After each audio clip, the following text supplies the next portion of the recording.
Morning student, welcome to my physics online class. हमने इसके पहले वाले वीडियो में बायो सावर्ट के कुछ नियम पढ़े थे और बायो सावर्ट के नियम का उपयोग पढ़ा था। अब अगला उपयोग पढ़ना हमको वृत्ताकार धारावाही कुंडली के केंद्र पर चुंबकीय क्षेत्र। ये किससे निकालना हमको? बायो सावर्ट के नियम से ज्ञात करना है। इसके लिए पहले हम डायग्राम समझ लेते हैं कि कुंडली का मतलब क्या होता है कि एक तार ले लेते हैं और तार को इस प्रकार कुंडली की तरह इसको गोल गोल मोड़ देते हैं। ये जो है कुंडली बन जाती है और इसमें क्या करें, धारा प्रवाहित कर दी हमने। ये धारा प्रवाहित कर दी। अब धारा प्रवाहित करने के बाद इसका जो केंद्र है वो तो O मान लिया हमने और इसकी त्रिज्या जो है वो हमने मान ली R मान ली। अब इसके जो केंद्र पर मतलब यहाँ O बिंदु पर हमको चुंबकीय क्षेत्र निकालना है बायो सावर्ट के नियम से। बायो सावर्ट का नियम हमने पढ़ा था तो वो याद करना, क्योंकि उसी के उपयोग इस पूरे लेसन में है। ठीक है। अब जो है हम क्या करेंगे कि इस कुंडली की पूरे का एक साथ नहीं निकाल के हम टुकड़े टुकड़े में निकालेंगे। क्या करेंगे, इसका एक अल्पांश मान लेंगे यहाँ से यहाँ तक। ये एक अल्पांश मान लिया हमने, जिसकी लंबाई जो है वो डेल एल मान लिया हमने, डेल एल। ये डेल एल जो है डेल्टा एल, ये अल्पांश के लिए प्रदर्शित होता है तो ये मान लिया हमने। अब यहाँ से यहाँ तक हम माना कि एक लाइन खींचते हैं, ये इस तरीके से खींच लें। अब ये जो एंगल है ये एंगल π/2 है, तो हमको बायो सावर्ट के नियम के अनुसार इसके केंद्र पर चुंबकीय क्षेत्र का मान ज्ञात करना है। तो ये सब इसमें लिख लेंगे हम कि इस कुंडली की त्रिज्या क्या है। कुंडली की त्रिज्या जो है वो हम मान लेते हैं R। इसमें कितनी धारा प्रवाहित हो रही है उस धारा को मान लेते हैं हम I। इसका एक अल्पांश मान लेते हैं हम, इसका जो अल्पांश है वो मान लिया हमने डेल एल। ये सब मान लिया हमने। अब बायो सावर्ट का नियम क्या है? बायो सावर्ट का नियम है कि B = μ0/4π I dl sin θ/r²। अब अल्पांश के लिए निकाल रहे हैं हम, तो यहाँ लिखेंगे बायो सावर्ट के नियम से। बायो सावर्ट के नियम से अल्पांश का निकाल लेते पहले, मतलब डेल B निकाल लेते हैं, डेल्टा B। और केंद्र पर निकाल रहे हैं तो यहाँ लिख देंगे केंद्र पर। अब क्या नियम होता है उसमें? सबसे पहले μ0/4π आता है, तो μ0/4π लिख दिया हमने। फिर क्या आता है I dl। dl की जगह हम क्या लेंगे, यहाँ पे लंबाई हम क्या मान रहे हैं, डेल्टा एल, तो I dl।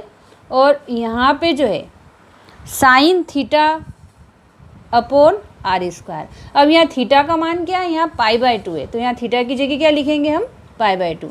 तो डेल्टा B केंद्र = μ0/4π I डेल्टा L/r²। इस यहाँ अपन त्रिज्या क्या मान रहे हैं, कैपिटल मान रहे हैं R², तो कैपिटल R²। और साइन, और यहाँ लिख देंगे π/2। साइन π/2 का मान कितना होता है? साइन π/2 का मान होता है 1। तो क्या मान आ गया ये, डेल B केंद्र = μ0/4π I डेल L/r²। ये मान आ गया। अब ये किसके कारण आया? ये अल्पांश के कारण आया। हमको पूरी कुंडली का निकालना है, ये जो पूरी कुंडली है इस पूरी कुंडली का निकालना है। तो हम क्या करेंगे कि इसका समेशन ले लेते हैं। तो B केंद्र = μ0/4π I/r²। और यहाँ समेशन लिख देते हैं हम। समेशन का मतलब होता है जोड़ना। ठीक है, तो समेशन डेल एल। अब इस डायग्राम में हम देखेंगे कि ये डेल एल है, फिर यहाँ डेल एल, यहाँ डेल एल, ये डेल एल, ये डेल। यदि हम इन सारों को जोड़ते हैं तो क्या आ जाती है, इसकी परिधि आ जाती है। और परिधि का सूत्र क्या होता है? परिधि का सूत्र होता है 2πr। तो हमको समेशन डेल एल की जगह क्या रखना है, 2πr। ये रख देते हैं हम यहाँ पे।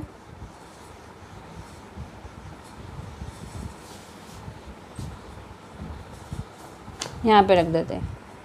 तो बी केंद्र इक्वल टू μ0/4 I/r², और समेशन डेल एल की जगह क्या रख दिया हमने, 2πr, ये रख दिया। अब यहाँ पे क्या कैंसिल हो रहा है, पाई से पाई कैंसिल, इसको हटा देते हैं, अपन ने इसका उपयोग कर लिया। यहाँ पे पाई से पाई कट गया और इस 2 से ये 4 भी कट गया, ठीक है। तो क्या बचा, बी केंद्र इक्वल टू μ0 केवल 2 बचा है यहाँ, 2r², और r भी कट रहा है यहाँ पे, r से इसका स्क्वायर कट गया, मतलब यहाँ पे जो आएगा क्या बचा हमारे पास, μ0 I/2r, केवल ये बचा हम। अब हम ये मान लेते हैं कि यदि हम ये कुंडली ले रहे हैं तो इस कुंडली में ये जो तार अपन ने मोड़ रखा है ये n बार मोड़ते हैं, मतलब फेरों की संख्या हम जो है कैपिटल N मान लेते हैं। तो n फेरों के लिए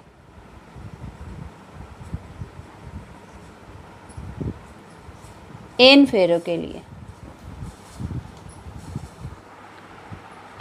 के लिए ले लेते हैं। तो B केंद्र इक्वल टू, यहाँ पे n का इंटू कर देंगे, n μ0 I/2r। तो ये जो आया है ये किसके कारण आया है, केंद्र के कारण चुंबकीय क्षेत्र का मान किससे निकाला हमने, बायो सावर्ट के नियम से। अब ये r इसके अपोन में है, तो यदि हम चुंबकीय क्षेत्र और r के बीच में ग्राफ खींचते हैं तो इससे क्या पता चल रहा है कि B is proportional to the 1/r। मतलब यदि इसमें ग्राफ खींचे, हम किस तरीके का ग्राफ खींचेंगे, चुंबकीय क्षेत्र और r के मध्य में, जैसे ये यहाँ पे B ले लिया और यहाँ पे r ले लिया, तो ये इस तरीके से ग्राफ खींचा हमने, r इसके नीचे है अपोन में, मतलब ये इस तरीके का वक्र प्राप्त होता है। एग्ज़ाम में हमेशा एक डायग्राम 1 नंबर का आता है, तो हमको ये ध्यान रखना है कि B और R के मध्य में ग्राफ जो आएगा वो इस तरीके का आएगा, और यदि B और 1/r के मध्य में ग्राफ खींचा तो कैसा आएगा, वो डायरेक्ट ऐसा आएगा। तो दोनों तरीके से एग्ज़ाम में आ सकता है, तो दोनों हमको ये ग्राफ याद रखना है कि ये किस किस के ऊपर निर्भर कर रहा है।